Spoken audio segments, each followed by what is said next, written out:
Oh my gosh, I had so much fun at the ball. That was amazing. It was amazing, and the women were so gorgeous with all their dresses, all the ball and their gowns. makeup. So pretty. It was so nice, but these It's things everything I've ever they dreamed must of. itch. There's so much lace and so much fabric, and oh my god, it must be uncomfortable. So itchy. Can you imagine if we still dress like that nowadays? I wish. I know, oh me my too. God. Oh, but they smell horrible, so I bad. know. No one uses deodorant. I mean, I Right. guess, when was deodorant invented? I have no I don't idea. know, it must have But it been after definitely the was 1600s. not invented in 1600s. Yeah, Horrible. I know, and it was like, it was so sad, and we were walking through the farmer's market, and we were just at the stand, and we opened Just the Romeo and shopping. Juliet book, which we just bought, the screenplay, and there was this wind, and suddenly we're here in this Transported ballroom. into 16th century England? This is crazy.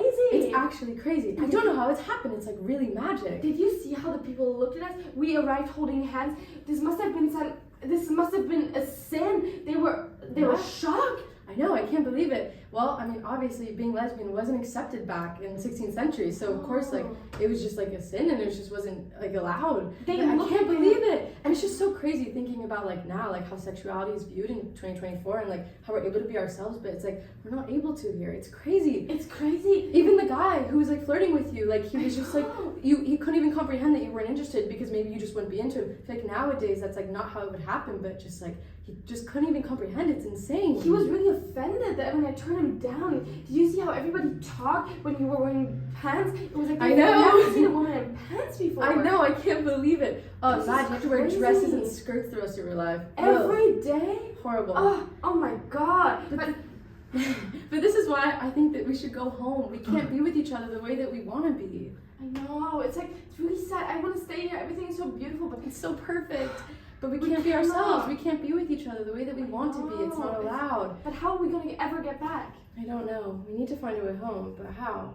I have no idea. Well, we accidentally transported here by touching a play of Romeo and Juliet at the farmer's market. What we need to do is we need to find a play of Romeo and Juliet here in this time. Maybe if we touch it again, we'll be able to transport. Oh, you mean kind of like a portal that it exists here and in nowadays? It's the only thing I can think of. How else did we get here in I have 16th no century idea. London? But we could also find William Shakespeare himself, since he wrote the portal, so he made it come into existence. You're totally right. And we're in 16th century London. He's here right now. We need to find the Globe. He writes at the Globe and they perform his plays at the Globe. If we so find the Globe right. and we find William Shakespeare, maybe we can ask him to somehow transport us back into our time. I know, you're sorry. Thank goodness that you're interested in Shakespearean books and that you took that lit class I in know, high it's school. perfect. That's crazy. That's awesome. But Okay. before we should go, we're in this hidden corner. We should share a kiss. I totally agree. Come here. By my troth, behold, two maidens locked in a case. Slay them and all. No! Oh no! My love, you're dead, and you're leaving me alone in this world. There's no point to my life and my existence anymore. What am I to do without you? I guess I'll just take this sword into my heart and die. Hi guys! Okay, so you just watched my first part of my final Shakespeare video, which was the acting out play that I wrote and performed along with a couple of my friends. And thank you so much for sitting through that. None of us are actors. It's not really our forte, so I know it was kind of painful and cringe, so sorry. But yeah, so the writing and filming of that was super fun actually, and when kind of brainstorming like how I wanted to make my final video and what I wanted it to be about, I know that Professor doesn't really like Romeo and Juliet simply because it's a very well-known, very popular kind of cliche, but because it's cliche, it's just so perfect. So I was kind of brainstorming what I wanted to do and like what elements of Shakespeare I could incorporate into my story. And so along with Romeo and Juliet, which is one of the most kind of easy symbols, like obviously the story follows two girls in 2024 who are in a lesbian relationship, and they're on a date in a farmer's market. They touch a play of Romeo and Juliet, and they get transported into 16th century London, and they are just like thrown into this world. And I guess I could have tried to do multiple different scenes and try and tell the whole story, but that just seemed completely impossible to do in a few minutes. So the actual scene takes place like as the last scene in the play. It's after the girls have already gone through this whole ordeal of they're in like 16th century and they're wearing jeans and they're a lesbian and they can't be, and everyone talks funny and all this stuff, and deodorant doesn't exist and all these like jokes. So it was really fun trying to like consider what things that we take for granted in modern time, and like if we were thrown right now, like us in 2024, thrown into Shakespeare's time, what would be like things that you would talk about being like, what the heck, this is crazy. And so yeah, definitely. It takes place at the end, and the girls are just leaving this ball, and we're very lucky. We have a beautiful living room, me and my roommate and my best friend, and so we were able to just film, and we just try to make it look as Shakespearean as possible. I have that old candle, so it really adds and sets the scene.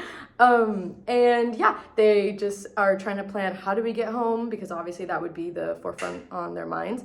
Like the two characters we play, and and they get discovered kissing and they get killed, and obviously when my character's love interest gets killed in true Shakespearean tragedy, she decides to take her own life because she's so devastated, which I feel like that was a really good, so we tied in Romeo and Juliet by talking about it, and then also the ending is very similar, kind of, it's like less of a miscommunication, but it's just the same of like, if I can't have you and if I can't live with you, I'd rather like not live at all. So we definitely wanted to incorporate that. So like that doomed love tragedy aspect, definitely I tied it in. And then obviously we know from this semester that Shakespeare, there's always an element of magic somehow, whether it's a statue coming back to life, fairies, soothsayers, anything like this. The magic in my story would obviously be that the girls have time traveled. And by touching some play of Romeo and Juliet, they time traveled into 16th century London.